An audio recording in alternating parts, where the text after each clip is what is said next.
Good morning dear students. आज का हमारा जो टॉपिक है वह है इलेक्टोरल पॉलिटिक्स। यानी हम आज जानेंगे किस प्रकार से इलेक्शन होते हैं और सरकार कैसे बनाई जाती है। टॉपिक को क्लियर करने के लिए हम सबसे पहले एक एग्जाम्पल लेते हैं एक स्टेट का, वह है हरियाणा। हरियाणा में 1987 के असेंबली इलेक्शन होते हैं। 1982 से लेकर 1987 तक Congress was ruling in Haryana. उस समय चौधरी देवीलाल, जो कि पॉपुलरली नोन एज ताऊ, उस समय अपोजिशन लीडर थे। उन्होंने एक मूवमेंट चलाई, एक आंदोलन चलाया जिसका नाम था न्याय युद्ध, स्ट्रगल फॉर जस्टिस। उन्होंने न्याय युद्ध चलाया और एक नई पार्टी बनाई, लोक दल।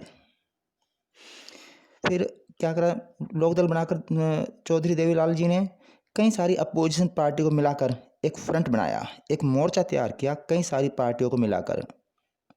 एक तो लोकदल पार्टी बनाई, साथ में दूसरी जो अपोजिशन पार्टीज थी उनको हरियाणा में उनको मिलाकर एक फ्रंट बनाया और चुनाव में लड़े 1987 के असेंबली इलेक्शन में कांग्रेस के खिलाफ। Congress versus Lokdal and its allies. Chaudhary Devilal ने प्रॉमिस किया, इलेक्शन कैंपेन में प्रचार किया, अगर जो उनकी पार्टी पावर में आ जाती है तो सरकार जो है उनकी सरकार, लोकदल की सरकार माफ़ कर देगी लोन्स, किसानों के कर्जे और छोटे बिजनेसमैन, स्मॉल बिजनेसमैन और जो फार्मर्स हैं, स्मॉल फार्मर्स हैं, उनके लोन माफ़ कर देगी। उस समय कांग्रेस के राज से लोग परेशान थे। People were not happy with the Congress lead government. साथ में वे अट्रैक्ट हुए, देवीलाल ने जो प्रॉमिस किए उनकी ओर अट्रैक्ट हुए। फिर इलेक्शन हुए जब 1987 के, तो लोकदल और it's allies 176 out of 90 seats. Haryana में जो असेंबली इलेक्शन है 90 सीट्स जो हैं, 90 सीट्स हैं, उस 90 सीट्स में से 76 सीट्स लोकदल और उसकी सहयोगी पार्टीज ने जीती। इन 76 सीट्स में से 60 सीट्स अकेले लोकदल ने जीतकर मेजोरिटी से सरकार बनाई, बहुमत से सरकार बनाई। कांग्रेस को 90 में से केवल 5 सीट्स मिली। Congress got only 5 seats out of 90।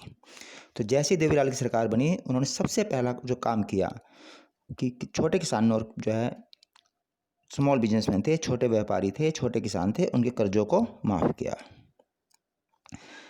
अब जो है आगे चलते हैं। इसका 1991 में इलेक्शन हुए दोबारा, जब तो उस समय ये जो है सरकार थी, लोकदल की सरकार जो थी, ये चुनाव हार गई। अब सवाल उठता है कि इलेक्शन होता क्या है। इलेक्शन जो होता है एक मैकेनिज्म है, एक प्रोसेस है, जिसके द्वारा क्या होता है, इलेक्शन के द्वारा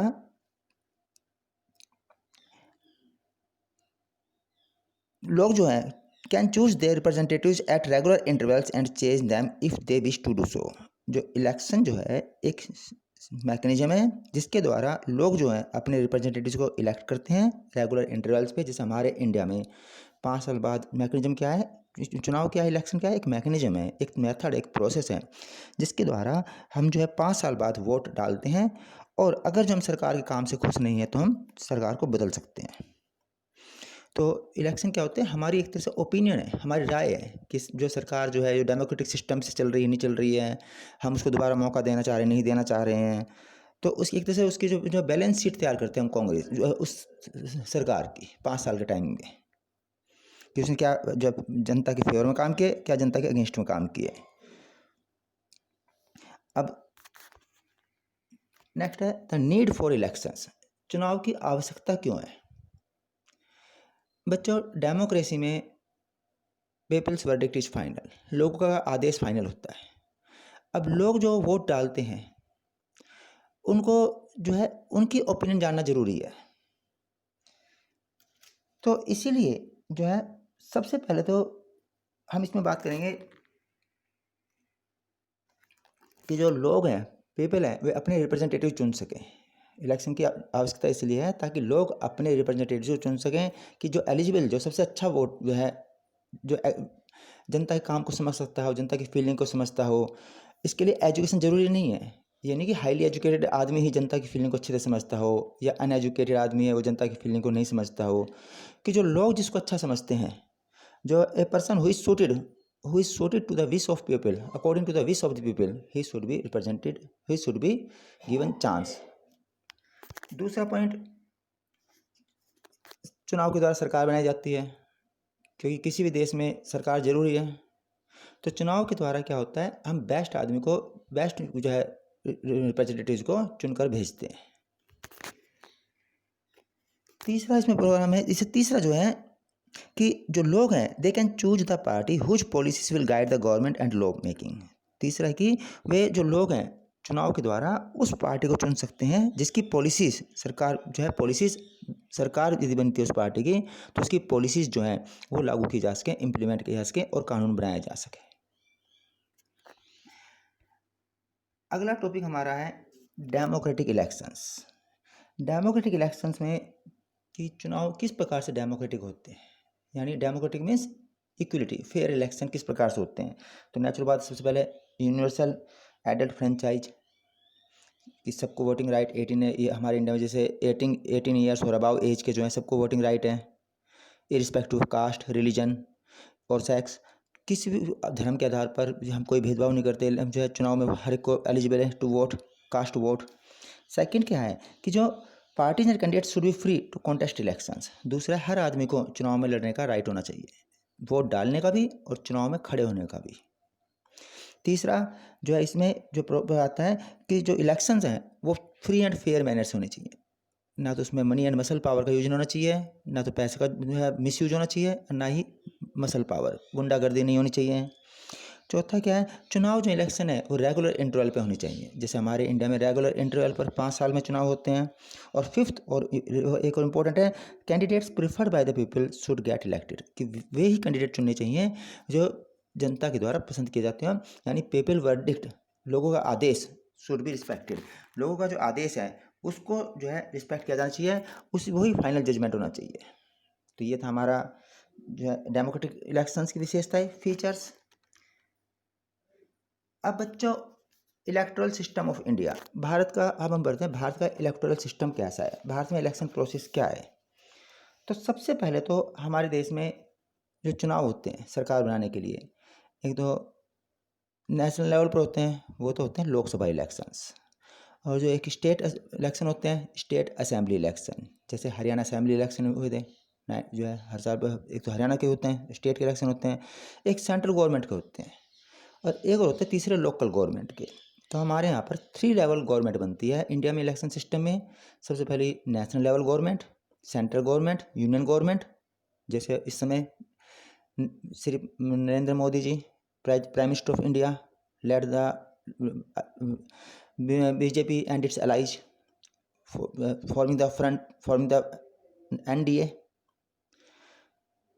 In the same way in Haryana, BJP is forming the government under the leadership of Manohar Lal Khattar, and third is local government. तो 3 तरह की गवर्नमेंट होती है हमारे यहाँ, 3 लेवल जो है गवर्नमेंट है। तो सबसे पहले लोकसभा और Vidhan Sabha elections are held regularly after every 5 years, हर 5 साल बाद हमारे यहाँ पर चुनाव होते हैं, स्टेट के भी, लोकसभा के भी और लोकल गवर्नमेंट के भी। 5 साल बाद जो टर्म है, जो 5 साल बाद हर MP MLA की जो सीट है वो ख़त्म हो जाती है, दोबारा चुनाव लड़ना पड़ता है। 5 साल तक का टाइम पीरियड होता है एक MP और MLA के बनने का। तो जब लोकसभा विधानसभा डिजोल्व हो जाती है हर 5 साल बाद, भंग हो जाती है। इलेक्शन जो होते हैं पूरे देश में एक साथ, सभी कॉन्स्टिट्यूएंसीज में सभी सीट्स पर एक साथ इलेक्शंस होते हैं, सेम डेट और विद इन फ्यू डेज पूरे देश में इकट्ठे होते हैं। इसे कहते हैं जनरल इलेक्शन, जब 5 साल में पूरे देश में एक साथ चुनाव होते हैं, या तो एक ही दिन या एक महीने या कुछ 15 दिन के इंटरवल के बीच में, तो उसे हम कहते हैं जनरल इलेक्शंस। कभी कभी election is held only for one constituency to fill the vacancy caused by the death और resignation of a member, this is called by election. कभी कभी चुनाव हो जाते हैं बीच में, 5 साल से पहले भी हो जाते हैं, किसी एक सीट पर, 2 सीट पर या कुछ सीट्स पर, जैसे किसी MP MLA की डेथ हो गई, MP MLA की डेथ होने पर दोबारा चुनाव होते हैं 5 साल से पहले, 1 या 2 सीट या कुछ सीट्स पर, उसे कहते हैं बाई इलेक्शंस। यदि 5 साल से पहले ही सरकार भंग हो जाती है, डिसॉल्व हो जाती है, गवर्नमेंट अपनी मेजॉरिटी खो बैठती है, तो इलेक्शन दोबारा होते हैं, उसे कहते हैं मिड टर्म इलेक्शन। 5 साल से पहले यदि पूरे देश में या स्टेट असेंबली के इलेक्शन होते हैं 5 साल से पहले ही, तो वो होंगे मिड टर्म इलेक्शंस। यदि 5 साल पे होते हैं तो जनरल इलेक्शंस। यदि किसी कैंडिडेट की डेथ हो जाती है या रिजाइन दे देता है, इस्तीफा दे देता है कोई MP MLA, तो हम जो चुनाव जो होते हैं वो होते हैं बाई इलेक्शंस। अब बच्चों अगला टॉपिक हमारा आता है इलेक्शन सिस्टम में इलेक्टोरल कॉन्स्टिट्यूएंसीज। हमारे देश में we follow an area based system of representation. Area based system of representation, जैसे हमारे गुड़गांव जो एरिया है वहाँ से राव इंद्रजीत सिंह जी रिप्रेजेंट कर रहे हैं हमें। तो एरिया बेस्ड सिस्टम है रिप्रेजेंटेशन का। एरिया में बांट दिया कंट्री को, हर एक एरिया से एक जो है सिलेक्टेड MP सेंटर में और सिलेक्टेड MLA या इलेक्टेड MP सेंटर में और इलेक्टेड MLA एरिया में जो स्टेट असेंबली में जो है हम लोग भेजते हैं। इसके लिए जो क्या हुआ, जो है countries divided into different areas for purpose of election. तो देश को डिफरेंट एरियाज में बांट दिया गया। इन्हीं एरिया को कहते हैं इलेक्टोरल कॉन्स्टिट्यूएंसीज या सीट। एक कॉन्स्टिट्यूएंसी कहेंगे एक सीट। वोटर्स जो उस एरिया में रहते हैं, उस सीट के जो वोटर्स हैं, उस कॉन्स्टिट्यूएंसी की जो बांट दी गई है, उस एरिया के जो लोग हैं वोट डाल लेंगे, उस कॉन्स्टिट्यूएंसी के लोग जो वोट डाल लेंगे जो है अपने एक रिप्रेजेंटेटिव को चुनने के लिए। जैसे हमने भी आपको डिस्कस किया था कि राव इंद्रजीत सिंह जी हैं गुड़गांव में, तो हम लोग जो हैं सभी लोग मिलकर वोट डालते हैं अपने रिप्रेजेंटेटिव को चुनने के लिए। अब लोकसभा इलेक्शन में कंट्री को बांटा गया 543 कॉन्स्टिट्यूएंसीज में। 543 सीट्स हैं लोकसभा इलेक्शन के लिए हमारे इंडिया में। हर जो the representative elected from each constituency is called a member of parliament और एन MP। हर एक एरिया का चुनाव जो लीडर होगा उसे कहे जाएंगे MP या MP। ऐसे ही स्टेट की भी बांटा हुआ specific number of assembly constituencies. ऐसे ही जो हरियाणा हमारा हरियाणा 90 कॉन्स्टिट्यूंसी में बांटा गया है। यहाँ पर इलेक्टेड रिप्रेजेंटेटिव को कहा जाता है MLA, member of legislative assembly और MLA। इसी प्रकार से जो है सिटी को वार्ड में बांटा गया है और गांव में इलेक्शन होते हैं पंचायत के, इसी प्रकार से डिवाइड करे गए हैं। अब दूसरा हमारा था रिजर्व कॉन्स्टिट्यूएंसीज। जो हमारे कॉन्स्टिट्यूशन को बनाने वाले थे, जो बनाने वाले थे मेकर्स थे, उन्होंने क्या special system of reserve constituency, कुछ एरियाज को, कुछ सीट्स को रिजर्व कर दिया। क्यों रिजर्व किया गया कुछ सीट्स को, कुछ एरिया को रिजर्व किया गया? क्योंकि लॉ मेकर्स को ये आशंका थी, they were apprehensive that in the presence of mighty and powerful persons, कि ताकतवर आदमी के सामने जो कमज़ोर आदमी है वो चुनाव में नहीं खड़े हो पाएंगे। इससे समाज या सोसाइटी का बड़ा हिस्सा जो है वो अपने मेंबर्स को, रिप्रेजेंटेटिव को नहीं भेज सकता लोकसभा या असेंबली इलेक्शन में। असेंबली के अंदर या पार्लियामेंट के अंदर जो वीकर सेक्शन है वे रह जाएंगे, वंचित रह जाएंगे, दे आर डेप्राइव्ड ऑफ। उनकी आवाज़ उनको रिप्रेजेंट करने वाला वीकर सेक्शन को लोकसभा में या असेंबली में रिप्रेजेंट करने वाला कोई नहीं होगा, क्योंकि ताकतवर लोग जो हैं वो मनी और मसल की पावर के दम पर जो है कमज़ोर लोगों को चुनाव में खड़े नहीं होने देंगे। रिजर्व जो है, इसीलिए रिजर्व सिस्टम अपनाया गया था। क्यों? कि those who are influential and resourceful may prevent them from winning elections. चुनाव में उनको जैसे वीकर सेक्शन जैसे SC ST हैं, ये जो है अगर जो रिजर्व कॉन्स्टिट्यूशन नहीं होती तो क्या होता है कि जो पावरफुल लोग हैं उनको चुनाव में खड़ा होने से रोकते हैं, उनको रोकेंगे और इस प्रकार से SC ST के रिप्रेजेंटेटिव्स जो है नहीं जा पाएंगे असेंबली में या संसद में, और इस प्रकार से SC और ST का जो बड़ा जो वर्ग है वो रिप्रेजेंट नहीं कर पाएगा। इसीलिए रिजर्व कॉन्स्टिट्यूएंसी का सिस्टम अपनाया गया था। Some constituencies are reserved for people who belong to the scheduled castes and scheduled tribes. In a SC reserved constituency, only someone who belongs to the scheduled caste can stand for election. तो जो reserve constituency है SC की, उसमें सिर्फ SC candidate ही चुनाव में खड़ा हो सकता है, कोई दूसरा जनरल कैंडिडेट चुनाव में नहीं खड़ा हो सकता। इसी प्रकार से ST सीट्स के बारे में। अब अगला है हमारा प्रोसेस में वोटर लिस्ट। इलेक्शन के अंदर list of those who are eligible to vote is prepared much before the election and given to everyone. चुनाव में वोटर लिस्ट बहुत पहले से कि जो आदमी वोट डालने के एलिजिबल हैं उनकी लिस्ट तैयार हो जाती है और वो दे दी जाती है हर एक आदमी को। जो वोट डालने लायक है उसको पहले से ही उसकी लिस्ट पहले तैयार कर लेती है, चुनाव से पहले वो लिस्ट में उसका नाम उस वोटर को दे दिया जाता है। यह लिस्ट जो है officially called the electoral roll और commonly known as voters list. इसी लिस्ट को इलेक्टोरल रोल या वोटर लिस्ट कहा जाता है। जो all the citizens aged 18 years and above can vote in an election. 18 साल से ऊपर के हम जो है हमारे इंडिया में वोट डाल सकते हैं, एलिजिबल वोट के। Every citizen has right to vote. हर सिटीजन का राइट है वोट देने का, चाहे वो उसकी चाहे कोई भी कास्ट हो, चाहे रिलीजन हो, चाहे कोई भी जेंडर हो, मेल फीमेल कोई भी हो। कुछ क्रिमिनल्स और पर्सनस विद अनसाउंड माइंड, कुछ क्रिमिनल अपराधी और कुछ अनसाउंड माइंड जो अनस्टेबल माइंड के हैं, उनको रोका जा सकता है राइट टू वोट देने से, लेकिन ये बहुत कम रेयर सिचुएशन में किया जाता है। अच्छा, यह सरकार की जिम्मेदारी है, रिस्पॉन्सिबिलिटी गवर्नमेंट की रिस्पॉन्सिबिलिटी है to get the names of all the eligible voters put on the voters list. तो वोटर लिस्ट को अपडेट किया जाता है। क्या क्या किया जाता है अपडेट में? अपडेट जो वोटर लिस्ट कैसे की जाती है? सबसे पहले सरकार जो है जितने भी एलिजिबल वोटर्स हैं उनको वोटर लिस्ट में इंक्लूड किया जाता है। फिर साथ में क्या है, name of those who move out of a place और those who are dead are deleted. जो आदमी मर चुके हैं या किसी स्थान से दूसरे स्थान में प्लेस पे शिफ्ट हो गए, भाई जॉब लग गई या जो बाहर जो ट्रांसफ़र हो गया, तो जो आदमी वहाँ से चले गए उनके नाम को डिलीट करना पड़ता है वोटर लिस्ट से। उस कॉन्स्टिट्यूएंसी के नए नाम ऐड करने पड़ते हैं, पुराने नाम डिलीट करने पड़ते हैं। और साथ में revision, complete revision of the list take place every 5 years. हर 5 साल बाद वोटर लिस्ट रिवाइज की जाती है। जो है a new system of election photo identity card has been introduced. 2005 से 2005 से नया system election photo identity card use किया गया। जो है इसके the voters are required to carry this card when they go out to vote. तो voters को रिक्वायर है वोट देने की, जब वोट देने जाते हैं तो उनको ये कार्ड दिखाना पड़ता है ताकि उनके स्थान पर कोई और वोट नहीं डाल सके। अब अगला हमारा नॉमिनेशन ऑफ कैंडिडेट्स। जब जो भी चुनाव में लड़ता है उसे एक फॉर्म भरना पड़ता है डीसी या एसडीएम के पास जाकर इस एरिया के, तो उसे कहते हैं नॉमिनेशन या फाइलिंग इलेक्शन जो है form. Every person who wishes to contest an election has to fill a nomination form and give some money as security deposit. तो चुनाव लड़ने के लिए उसे नॉमिनेशन फॉर्म भरना पड़ता है, साथ में सिक्योरिटी डिपॉजिट जमा करनी पड़ती है। आज अभी सुप्रीम कोर्ट के ऑर्डर पर एक नया और जो है कंपलसरी कर दिया गया, ऐड कर दिया गया वो जो है नॉमिनेशन फॉर्म के अंदर कि हर कैंडिडेट को ये इन्फॉर्मेशन देनी पड़ेगी, रिटर्न में देनी पड़ेगी कि क्या उसके खिलाफ कोई क्रिमिनल केस चल रहा है, कोई मर्डर का या रॉबरी का कोई केस चल रहा है। तो अगर केस चल रहा है तो वो मेंशन करना पड़ेगा अपना डिटेल ऑफ द एसेट्स और उसकी जो प्रॉपर्टी है वो जो है, और तीसरा एजुकेशनल क्वालिफिकेशन। ये तीनों जो है इन्फॉर्मेशन देनी पड़ेंगी चुनाव में जो भी कैंडिडेट चुनाव लड़ रहा है। पहला कोई क्रिमिनल केस कोई चल रहा है तो, दूसरा उसकी प्रॉपर्टी वो जो है कैंडिडेट की, तीसरा जो है उसकी एजुकेशनल क्वालिफिकेशन। अगला इलेक्शन कैंपेन, चुनाव प्रचार। ये बहुत इंपॉर्टेंट एलिमेंट है इलेक्शन का, क्योंकि यह एक तरीका है कि चुनाव में किस प्रकार से वोटर को अट्रैक्ट किया जा सकता है।